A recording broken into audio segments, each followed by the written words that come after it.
अरे एक बार त्रेता जुग माई, एक बार त्रेता जुग माई, और शंभु गए कुंभज ऋषि पाई।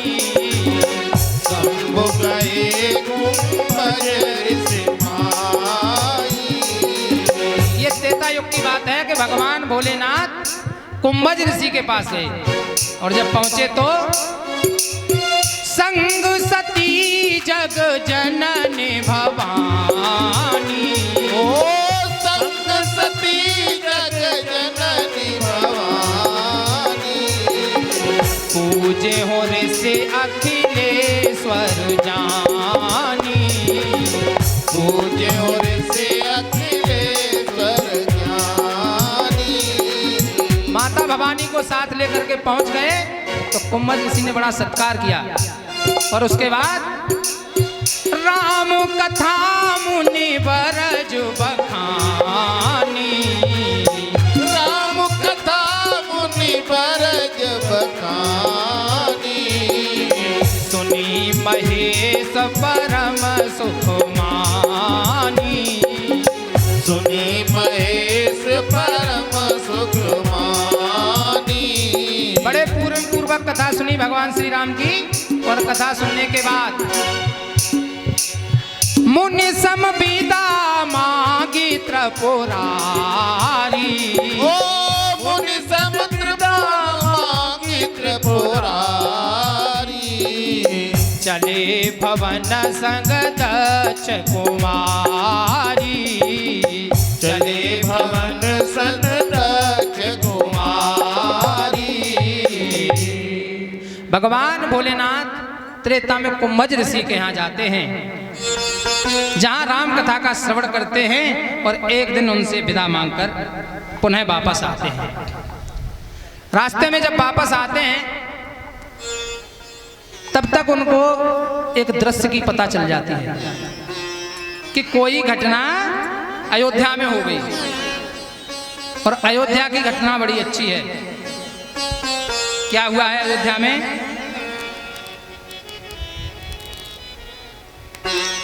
कि हरिचरित सिंधु समान सहित और जा रहे वहां कैलाशी के। हरिचरित समान जा रहे वहां कैलाशी। भगवान श्री राम और देवहित राम पितु आज्ञा से। अरे देवहित राम पितु आज्ञा से हो चुके उधर वनवासी थे। हो चुके उधर वनवासी थे। हो चुके उधर वनवासी थे। उधर भगवान श्री राम को वनवास हो गया और इधर किस सरयू के पार आ चुके थे। सरयू के पार आ चुके थे। सरयू के पार आ चुके थे। श्री दशरथ मरण हो चुका था तो सुग्रीव मित्रता हुई न थी। सुग्रीव मित्रता हुई न थी पर सीता हरण हो चुका था। पर सीता हरण हो चुका था। पर सीता हरण हो चुका था। भगवान श्री राम को उधर वनवास हो गया। सुग्रीव जी से मित्रता नहीं हुई लेकिन सीता जी का हरण हो गया।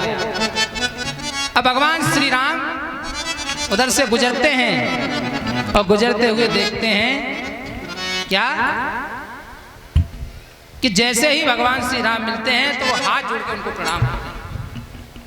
और माता भवानी ने जब ये दृश्य देखा तो वो ये कहती हैं कि ये साधारण से राजकुमार और आप तीनों लोगों के विख्याता इनको प्रणाम कर रहे हो। भगवान ने कहा कि ये कोई साधारण मनुष्य नहीं है, ये स्वयं वो परमात्मा है जिसकी कथा कुंभज ऋषि ने हमें सुनाई है। लेकिन सीता जी को भरोसा नहीं हुआ, सती जी को भरोसा नहीं हुआ। सती जी कह रही हैं कि नहीं, ऐसा नहीं हो सकता, ये तो साधारण बालक हैं, ये परमात्मा हो ही नहीं सकते। भगवान भोलेनाथ समझाते हैं, हे देवी, ये वही हैं, लेकिन आप इनको पहचान नहीं रही हैं। उनका प्रभु अगर हैं तो कैसे? भगवान ने आदेश दे दिया कि आप परीक्षा ले लो। अब माता जी चली और रूप रख लिया सीता जी का, और जैसे ही भगवान श्री राम के सामने उपस्थित हुई तो भगवान राम ने हाथ जोड़कर प्रणाम किया, कहा, हे देवी जी, भगवान भोलेनाथ को कहाँ छोड़ आई हैं? अब सती जी चक्कर में पड़ गई कि हमारा रूप सीता का है और हमने कुछ कहा भी नहीं, उससे पहले ही हाथ जोड़कर प्रणाम कर लिया और बता दिया कि भगवान भोलेनाथ कहाँ हैं, तो ये हमको पहचान गए। अब सीता जी ने उनसे कुछ नहीं कहा और तुरंत सती वेश जो सीता तुरंत वापस लौटी, और जैसे ही लौटी तो भगवान श्री राम समझ गए कि थोड़ी सी माया इनको भी दिखाएं। अब भगवान श्री राम ने उनको माया दिखाना आरंभ किया। जैसे ही सती वेश सीता चली तो उनने क्या किया कि उनके सामने एकदम कभी राम रूप में प्रकट हो गए। उन्हें अनेकों भगवान शंकर भगवान श्री राम की सेवा करते दिखाई दिए। अब सती जी चक्कर में पड़ी, जो एकदम आंखें बंद की, और जैसे ही आंखें खोली तो सारी स्मृति समाप्त हो गई। सती जी चुपचाप डर के मारी चली गई और भगवान भोलेनाथ के पास पहुंच गई। भगवान भोलेनाथ ने कहा, देवी मिलाई। अब देखिए, पत्नी को पति से झूठ नहीं बोलना चाहिए, सबसे बड़ी बात यह है। लेकिन आज के समय में ऐसा है कि अगर पति के पीछे से थोड़े दिन की बात है, 2016 की नोटबंदी आदि आदि तो ऐसी ही कि जिन पे 10-10 हज़ार रुपया धरे, काऊ ने मजाक में कह दी कि 5,000 रुपया होते तो तुम्हारी के समय। और 8 बजे, जैसे ही 8 बजे 20,000 मेरे को लेंगे, जो बंद लीजिए तात पहले नहीं को जहरों के लेना। तो यहाँ पे भी सती जी झूठ बोली।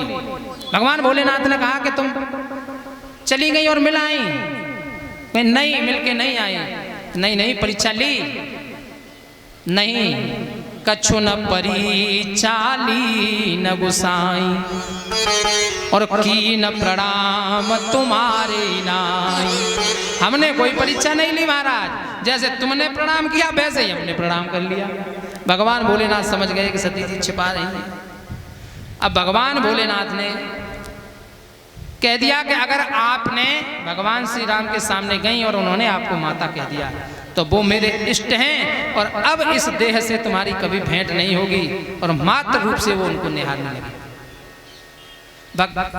प्रमाण मिलता है कि उन्होंने 87 बीते संवत सहस 87,000 वर्षों तक वो समाधि में लीन हुई।